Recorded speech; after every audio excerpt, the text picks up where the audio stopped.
In the 1880s, Glasgow was a growing industrial and commercial centre, with a high percentage of the population living within a 2.5-mile radius of the city centre.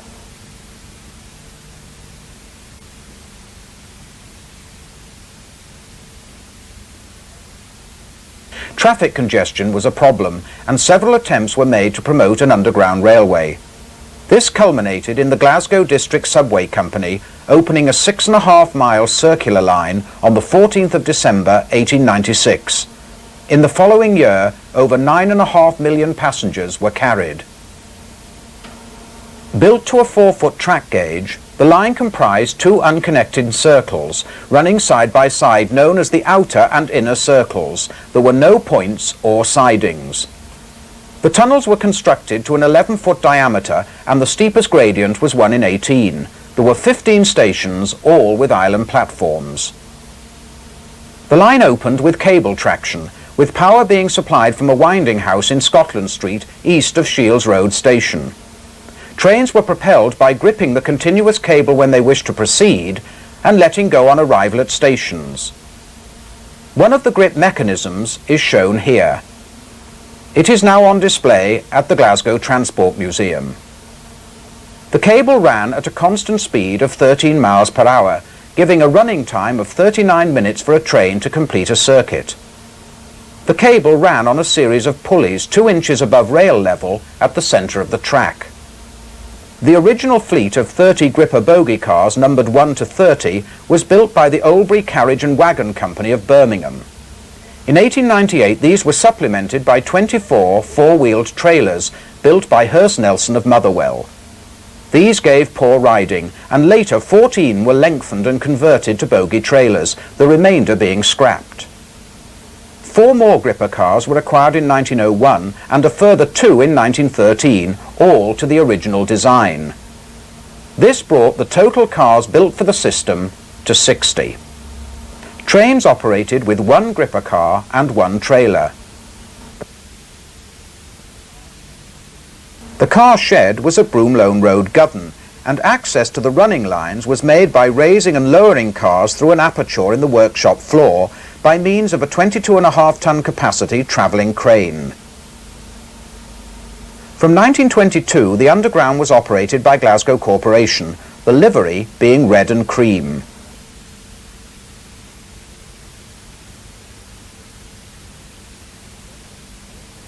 The corporation also operated a vast tramway network with over 1,000 cars in its heyday. Final abandonment coming in September 1962.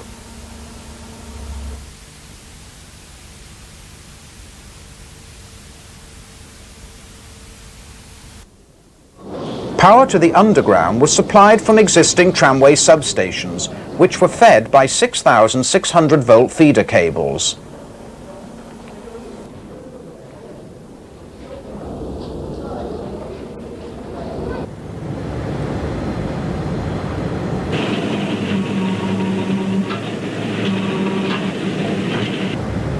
Electricity was generated at the large Pinxton Power Station.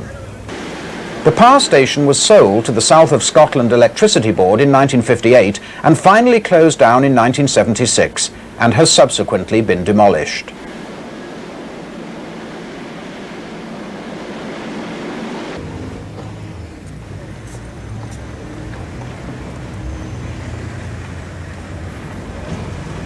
From just before the Second World War, the ticket offices had employed cinema-style automatic equipment. Stairs led down to the platform level.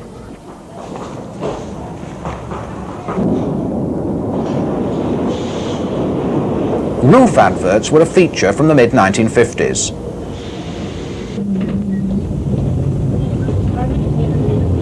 Note the name Corporation Transport on the side of the cars, together with the Glasgow coat of arms.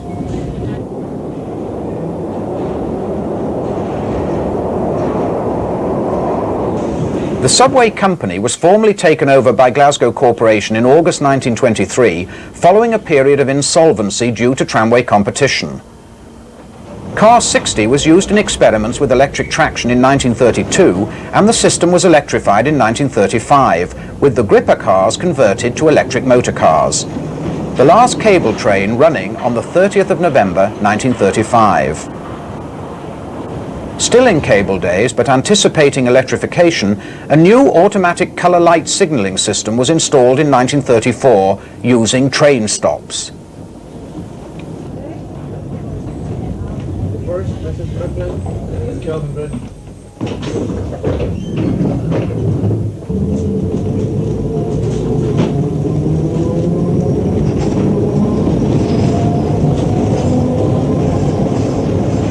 The car depot and workshops were at Broomlone Road, and cars had to be lifted out of the running tunnels to gain access.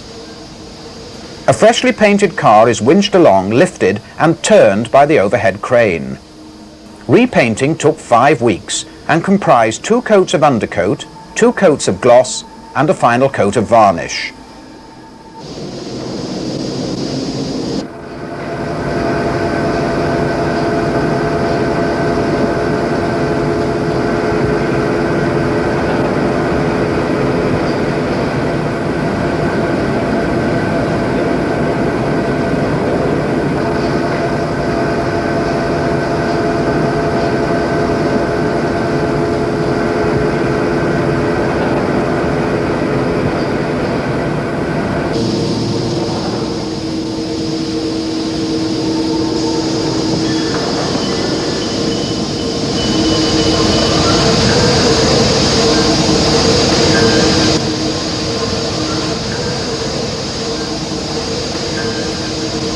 A battery locomotive was acquired by the corporation in 1927 to pull works trains.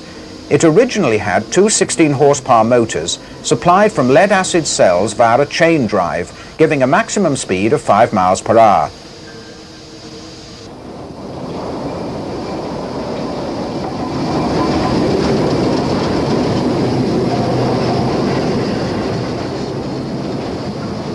Some early film shows engineering work on the subway.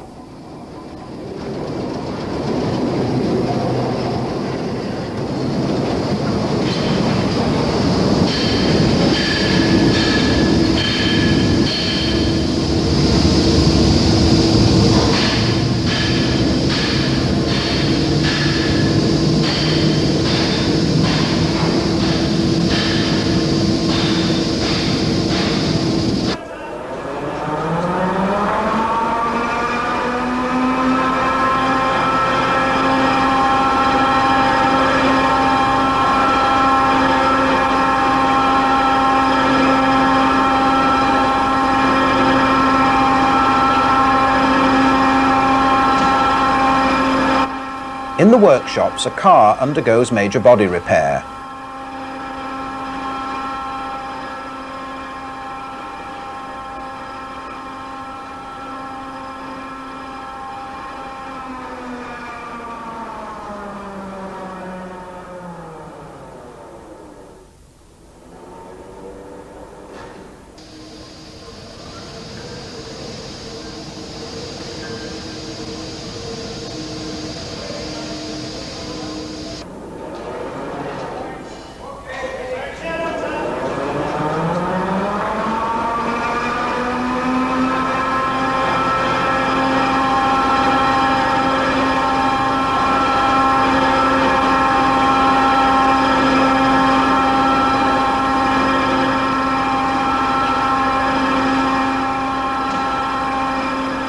A compressor and an open wagon are lowered into the tunnels.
One of Glasgow's fleet of works trams is seen entering the corporation's Copler Hill tramcar works, where a number of underground trailers were taken for body strengthening in the 1950s.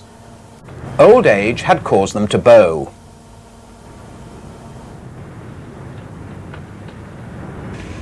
The next scenes by Tony Ballantyne date from 1975, when St Enoch Station still had canopies.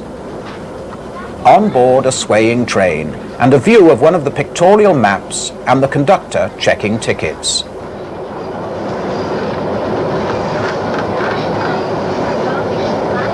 Kinning Park Station, with shafts of sunlight helping to brighten up the scene.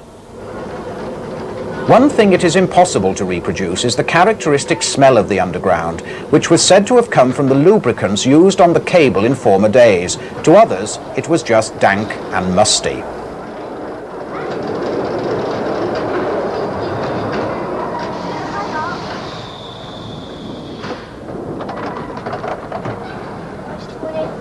The Greater Glasgow Passenger Transport Authority was set up in 1972 to coordinate public transport in West Central Scotland.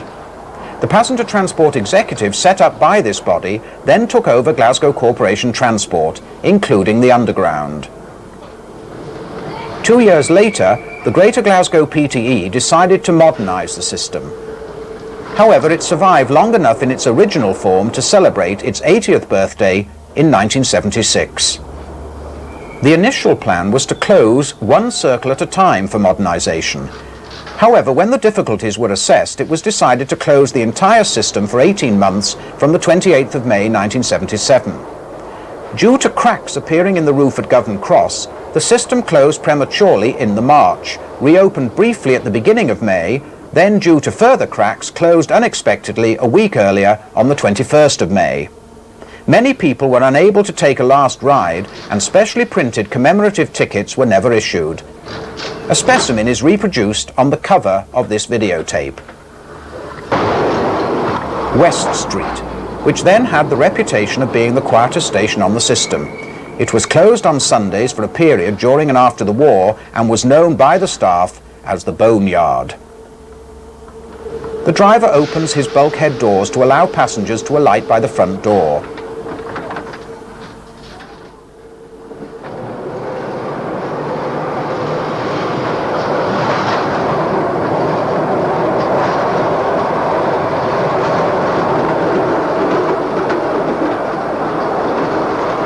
This car has modified bulkheads and fluorescent lighting.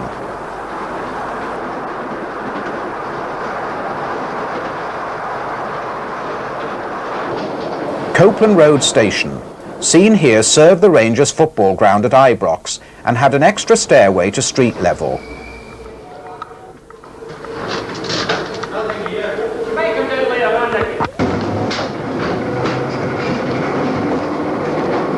Normal operation was with two-car trains with the motor car leading a trailer. Doors were only fitted to one side of the cars.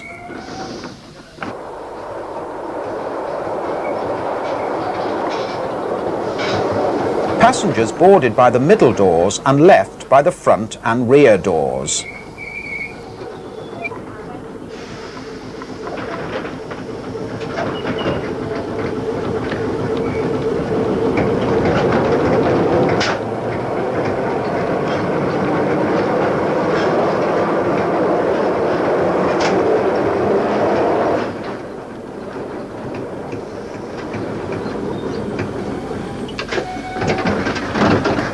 Passenger numbers peaked in 1949 at over 37 million, but had declined to 13 million by the time this was filmed. The decline of shipbuilding and heavy industry, slum clearance and movement of people out of the inner suburbs to new housing schemes were the main causes of this decline.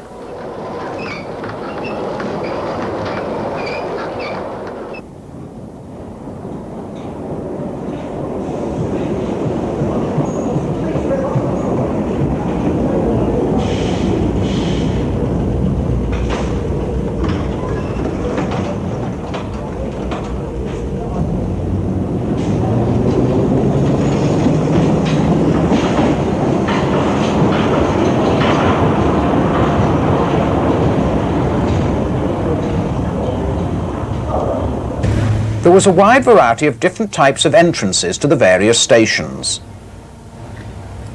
St George's Cross had a modern entrance opened in 1971 as part of a redevelopment, whilst Buchanan Street was in the centre of a row of small shops and was some way from the main line station of the same name. West Street, which could easily have been mistaken for a public lavatory, was adjacent to the suburban electrified BR network. Shields Road stood in splendid isolation, following the demolition of all the buildings that formerly surrounded it for a motorway scheme. Govan Cross were modernised in 1953. A distant view of the Broomloan Road depot leads to the workshops. Trains were lifted from the tunnels for maintenance every 10 days and returned to the opposite circle to equalise wheel wear. All the trains were parked in the tunnels flanking the pit leading to the car sheds at night.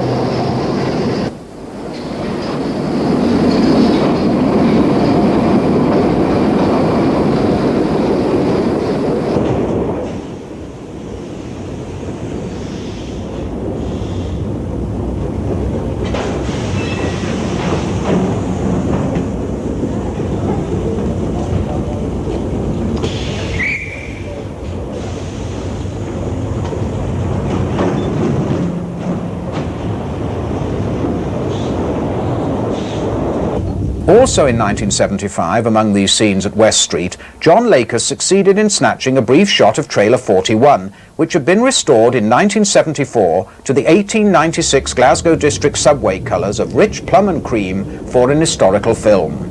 It was running in normal service. St Enoch Station stood out architecturally and was one of the busiest on the line, being in the city centre. By 1977, Hillhead was barely identifiable as a station entrance, most signing having disappeared. The booking office was a very basic affair. Stairs led down to the island platform, which was fully enclosed and lit by a series of tungsten globes. Hillhead served several large schools as well as Glasgow University.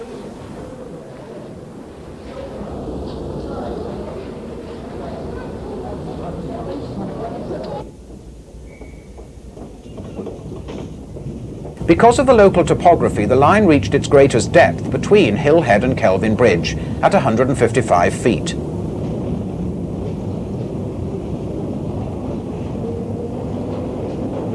The entrance to Partick Cross was difficult to find, being down a side alley. By this time it was really run down with its dirty peeling paint.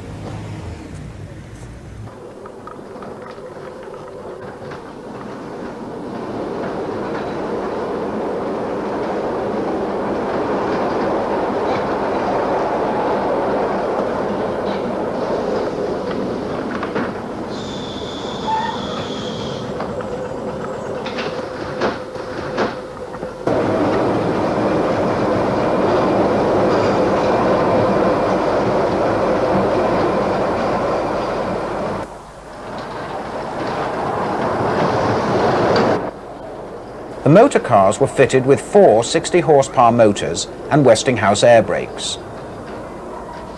A number of trailer cars retained their original lattice gates until closure.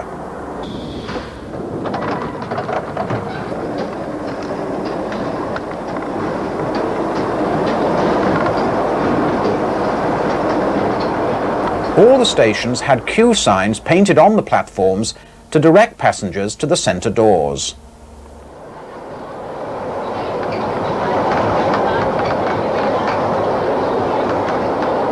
On board one of the creaking 1896 cars, and a look out of the back of the trailer on the inner circle from Govan Cross to Buchanan Street.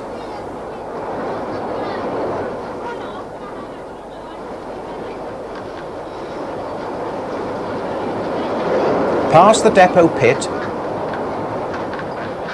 and past Copeland Road.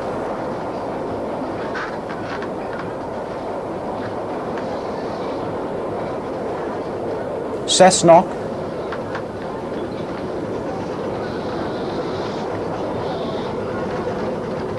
Kinning Park,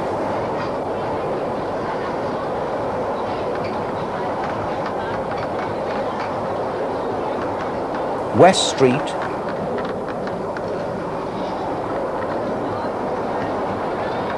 Bridge Street,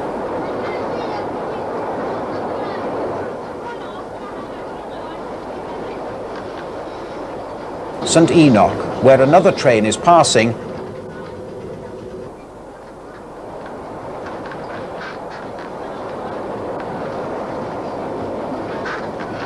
and back to Buchanan Street.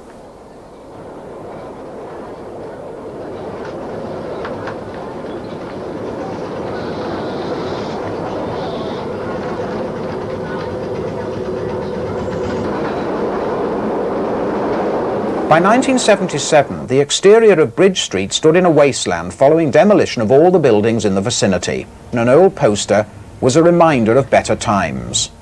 On the platform, an enthusiast is obtaining souvenir tickets from one of the station staff. The underground staff, many of whom had originally worked on the trams, wore tramway caps and uniform badges and were known as moles by their surface colleagues. When the subway first opened, all the roof panels at this type of station were glass, making them much lighter.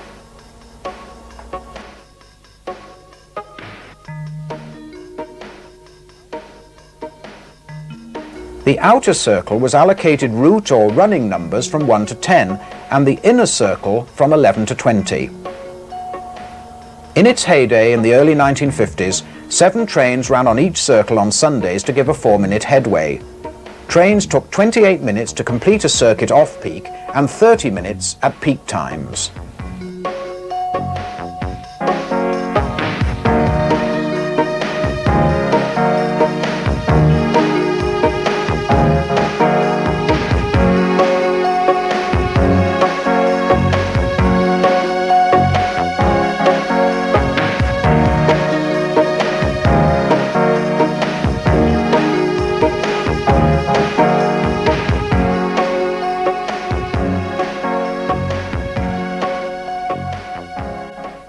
From the beginning in cable days, the lighting in the cars used an AC supply. It was collected from 2 steel rails mounted on the tunnel wall by 2 sprung arms fitted with T-iron pickup skids.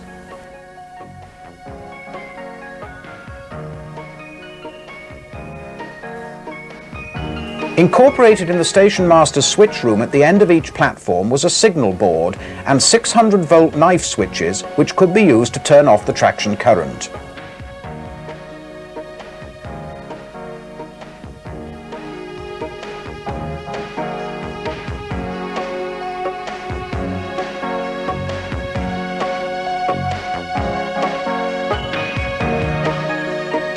Car 39 was cut down and restored as a 4-wheel trailer for display in the Transport Museum when the line was modernised.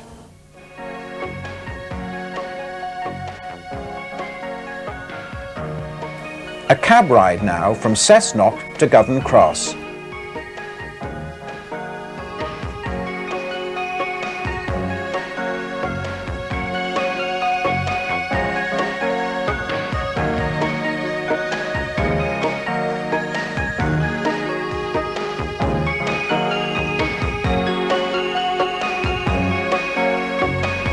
Passing Copeland Road, John Laker suffered an injury at the latter station as the driver's door closed without warning, pushing the camera vision finder into his eye.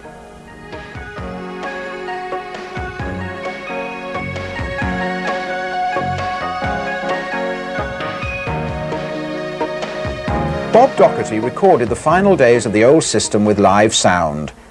For the next few minutes, sit back and relax and soak up the unique atmosphere of the old Glasgow subway. Queues of passengers at St Enoch were fairly typical as it was the busiest station on the system. The hoardings are evidence of the forthcoming modernisation work.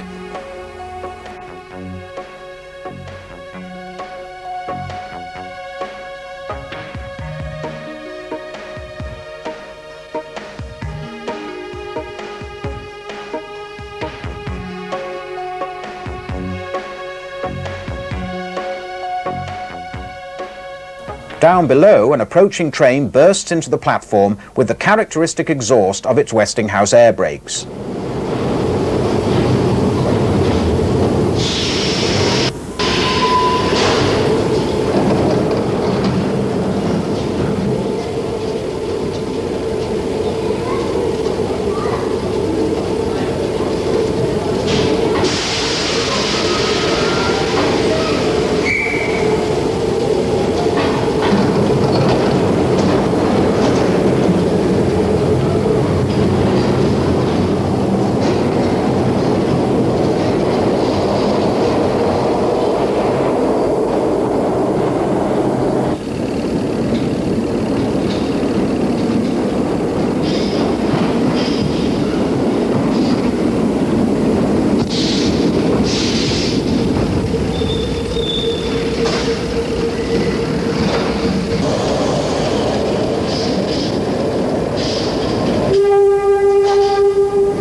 With modernisation, 59 male conductor positions and 43 female ticket collectors disappeared. In 1982, 288 people were still employed on the subway.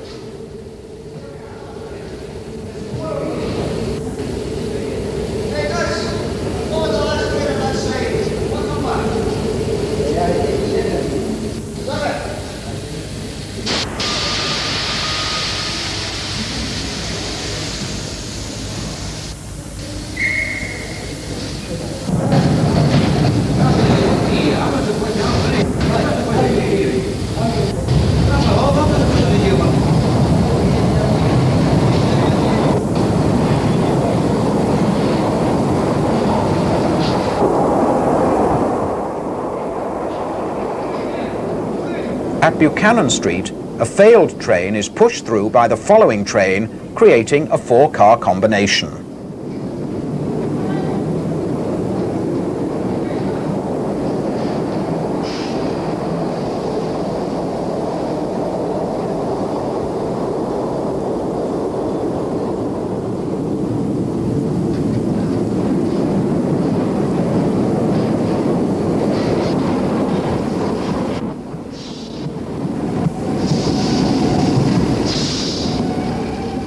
The driver would open up his bulkhead doors to see if anyone wished to leave. He would also collect tickets and dispose of them into a hole in the base of the portable seat provided for the purpose. At Bridge Street, a group of football supporters bound for the Rangers ground.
The fluorescent tubes flicker as the train passes under the Clyde, and the current is momentarily broken as the T-irons lose contact with the pickup rails.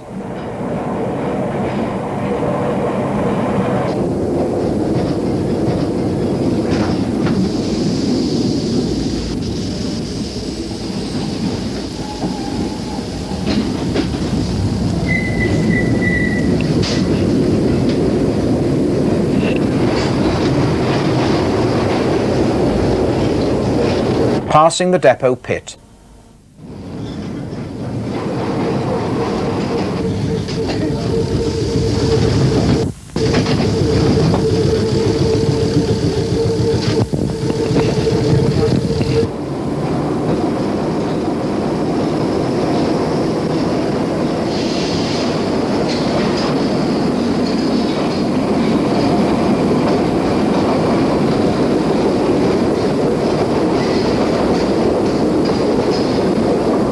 A look at the pit from track level.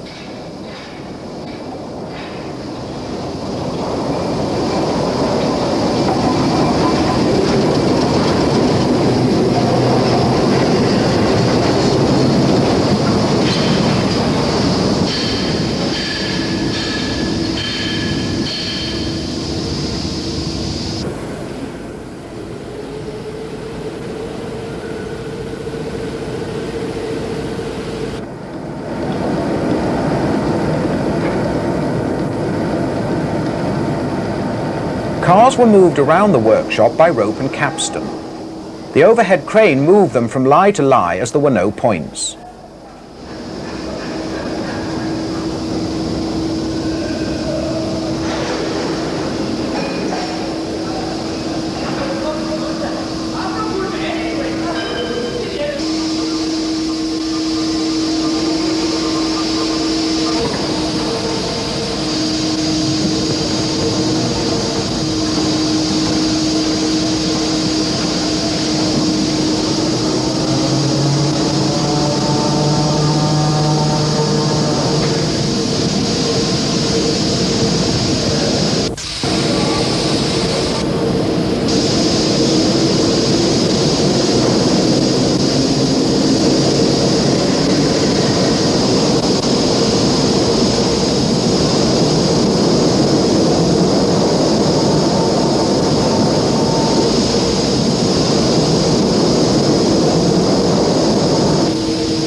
After closure, a works train comprising motorcar 55 and trailer 32 was run to facilitate the recovery of the larger items from some of the stations for the museum, and some for reuse elsewhere. The double doors of the unique trailer car 32 made for easy access.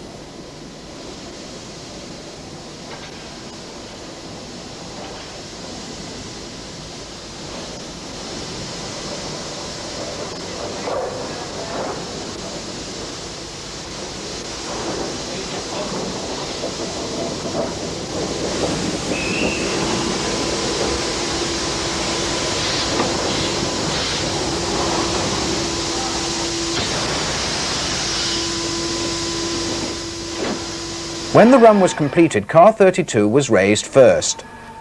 Bob Doherty recalls persuading the crew to complete the task of lifting the cars before taking their meal break, so that sufficient light was there in order to film.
This car was the victim of an accident in 1957 at the base of the workshop pit, when the lifting cradle of the overhead crane fell onto it as a result of a fractured hook.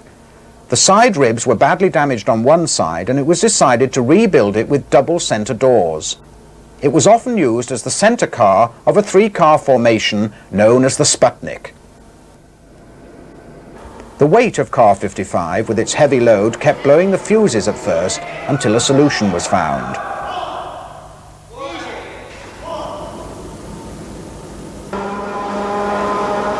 Eventually, the car lifted.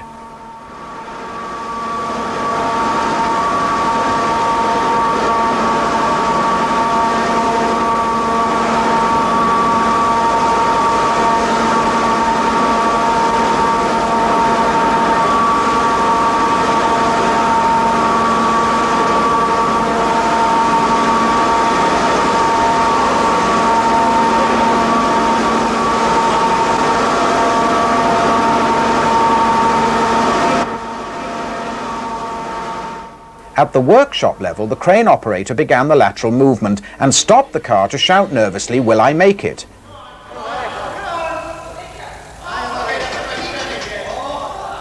"55 hung momentarily in mid-air, swinging precariously for a second, a monument to a way of life that was soon to come to an end. "Aye, you'll make it," came the derisory reply from the fitters as the car swung over the workshop floor and was lowered to the track for the last time. The last of the old cars had left the tunnels. These original cars had completed over 81 years of regular service. That's a better view. Oh, you're much more pleasant at that one.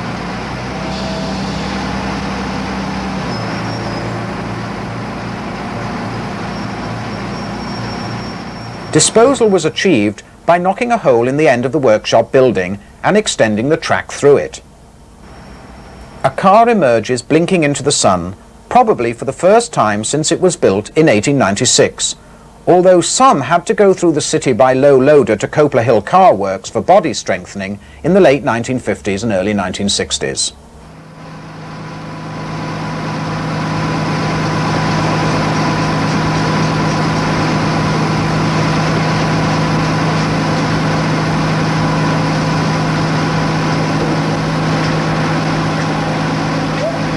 Car bodies lie strewn around the site like abandoned pit ponies put out to grass. They were swiftly transformed into unofficial playhouses by local children.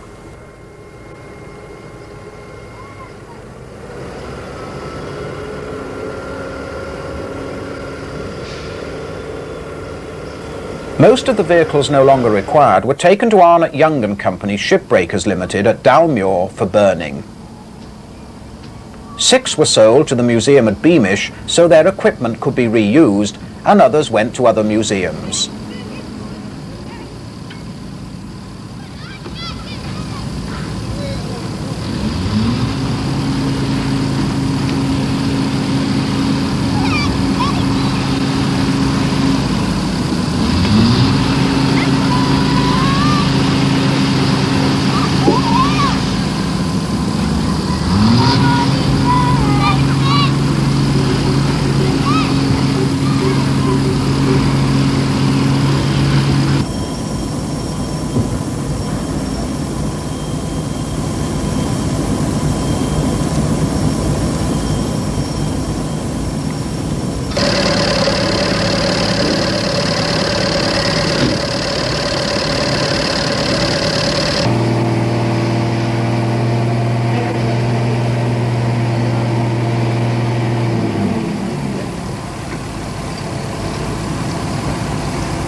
The bogies being lifted are the original cable car bogies used under the trailers and also by the Great Orme Cable Tramway in Llandudno.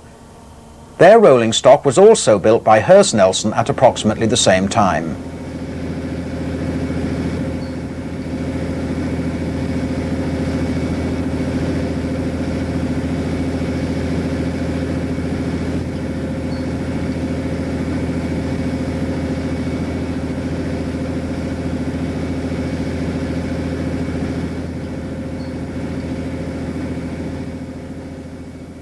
A shot from the depot pit after closure shows the roof of Govan Cross Station lying in a heap on the tracks.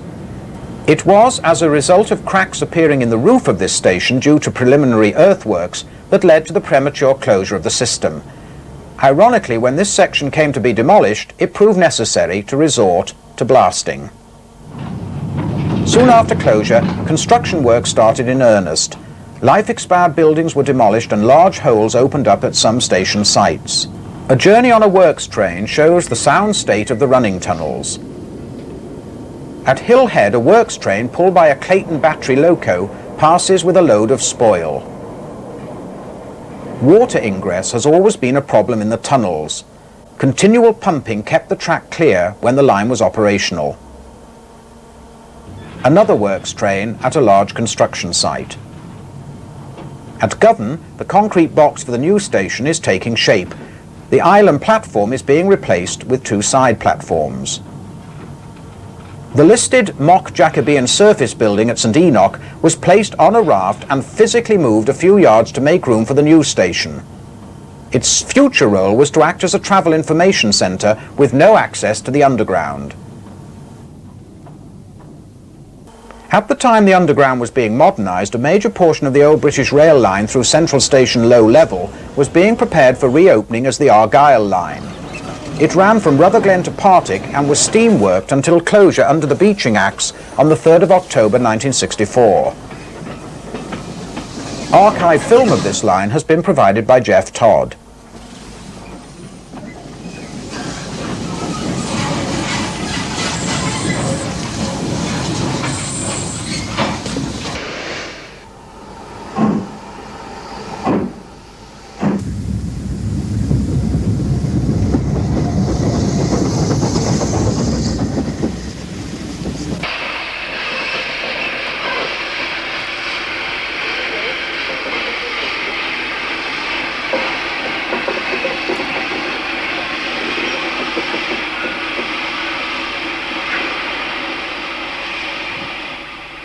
For many years, the line had lain unused until plans were developed to reopen and electrify 4.77 miles as a means of connecting the electrified suburban lines in the southeast to those on the north of the Clyde.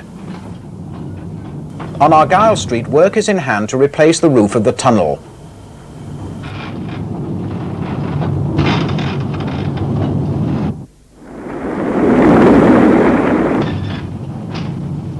The finished result is seen as Her Majesty the Queen enters the new Argyll Street station. To provide additional stock to work the line, British Rail took delivery of 16 new thyristor-controlled Class 314 EMUs. Meanwhile, fitting out of the modernised underground stations was reaching an advanced stage. To familiarise the public with what was planned, a mock-up of one of the new cars had been displayed in 1975, together with a mock-up of a station.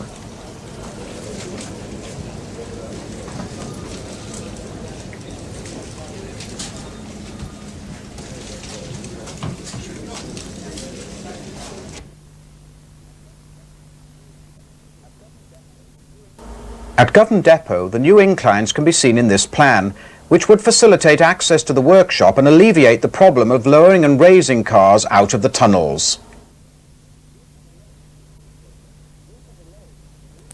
Due to delays, the rebuilding actually lasted for 3 years.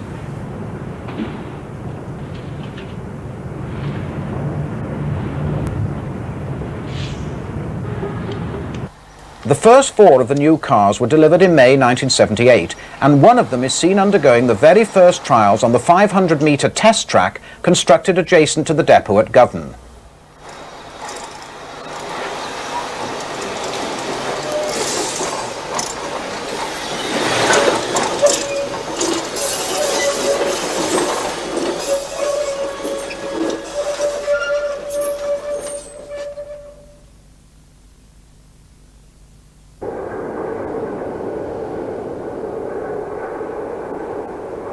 Extensive testing was conducted before the system reopened in order to meet the demands of the Railway Inspectorate.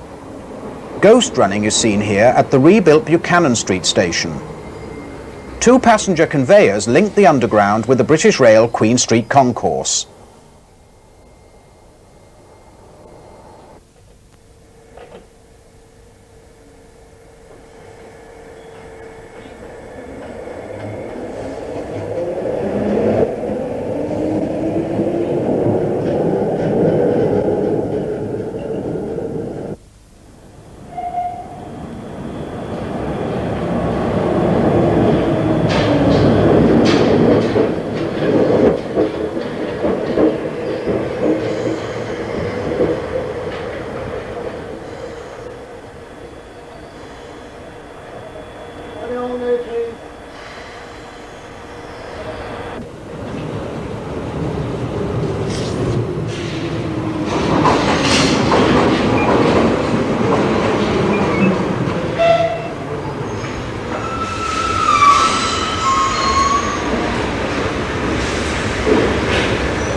Something the original trains never encountered was running in snow conditions.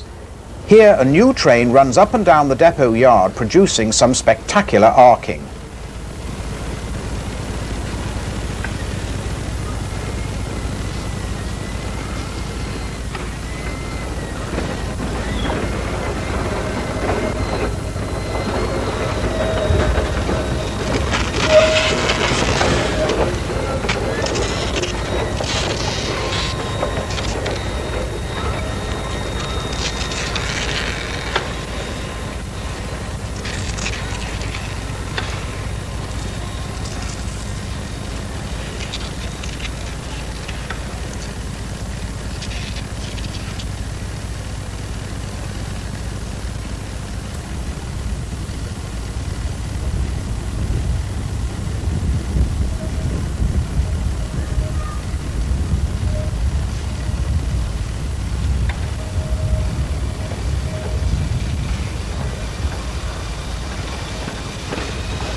The Queen officially reopened the rebuilt Underground on the 1st of November 1979, but another 5.5 months were to elapse before public service began.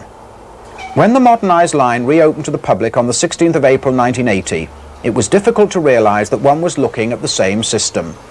All stations were finished to a high quality with glazed tiles and wall linings.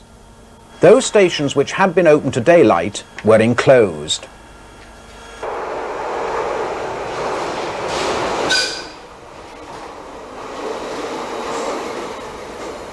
The new rolling stock consisted of 33 driving motor cars numbered 101 to 133, which ran coupled back-to-back to form two-car trains. These are fitted for automatic train operation. Each car has 36 seats and standing room for 54. Unlike the old stock, cars have doors on both sides.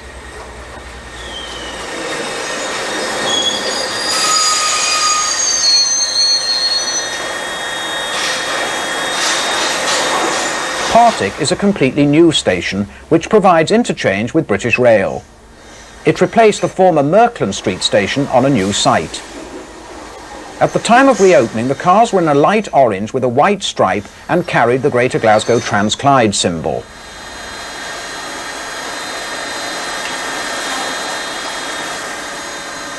The station at Govan Cross was completely rebuilt with side platforms and renamed Govan. St Enoch was rebuilt in a similar manner. Platform lengths were increased to accommodate longer trains to allow for traffic growth. In fact, by November 1980, only months after the opening, a few three-car trains were operated. Two more stations to be renamed were Partick Cross, which became Kelvin Hall, Copeland Road, which became Ibrox.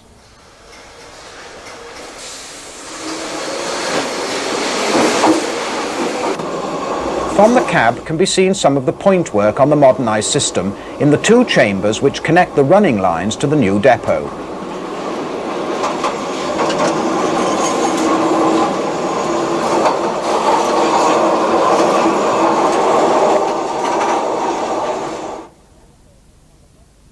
In 1992, a train emerges from the running tunnels up to the depot access ramp. Trains run into one of two head shunts before reversing onto the depot track fan. Note that the livery has now changed to a darker shade known as Strathclyde Transport Red and no longer has a white stripe. A black surround is now applied to the side windows.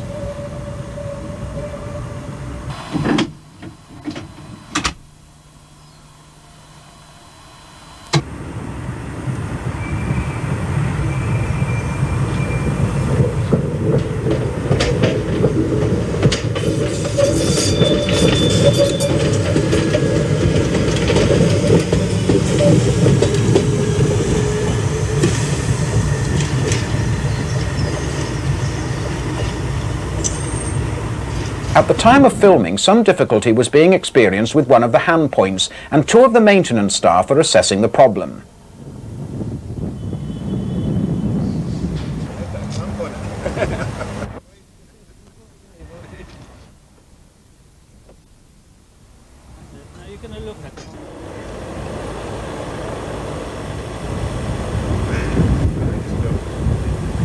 This scene gives a good view of the third rail collector gear.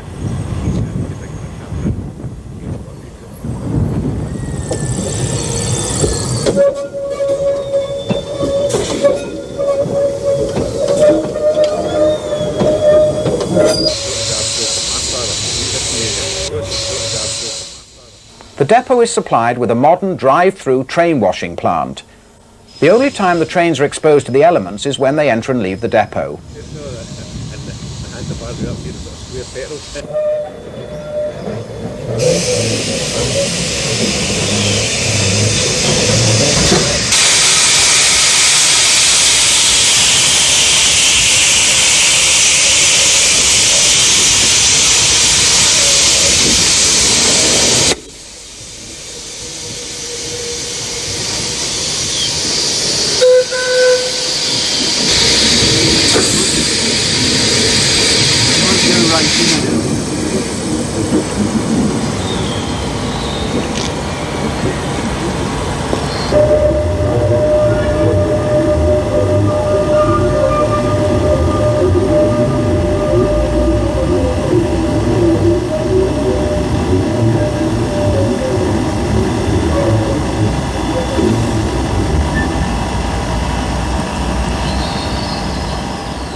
The cleaner with a bucket is standing roughly where the original access pit was located. The old workshops have been incorporated into the new depot complex and form the running shed. In addition to the washing plant, a washing bay is incorporated in the running shed.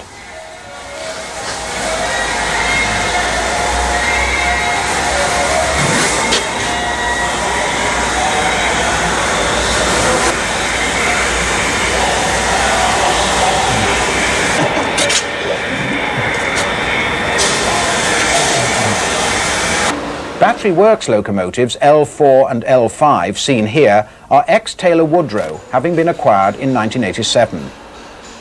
Inside the works is one of the Clayton battery locos L2 and L3, purchased from Clark Chapman in 1977 to assist with the rebuilding of the system. Bogie wagons were created from the underframes of original motor coaches, one of which has a spare locomotive battery and an air compressor to supply air tools and grouting equipment. Car bodies are removed from their bogies during heavy overhauls and placed on accommodation bogies.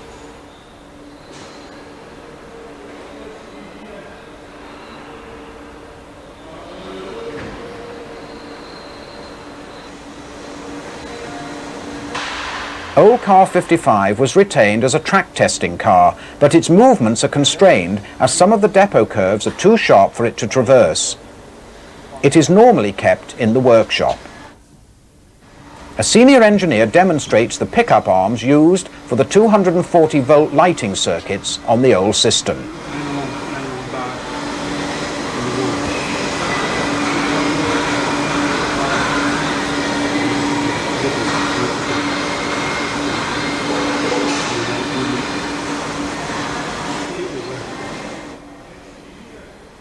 Traffic levels on the modernised Underground have grown steadily and by 1992 had reached 14 million.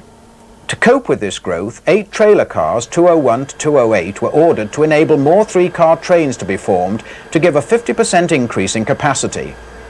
The first, 201, is seen marshalled between 2 motor cars. These trailers are being assembled at the Andrew Barclay Works in Kilmarnock by the Hunslet Group. The current collector gear on the new car is shown here.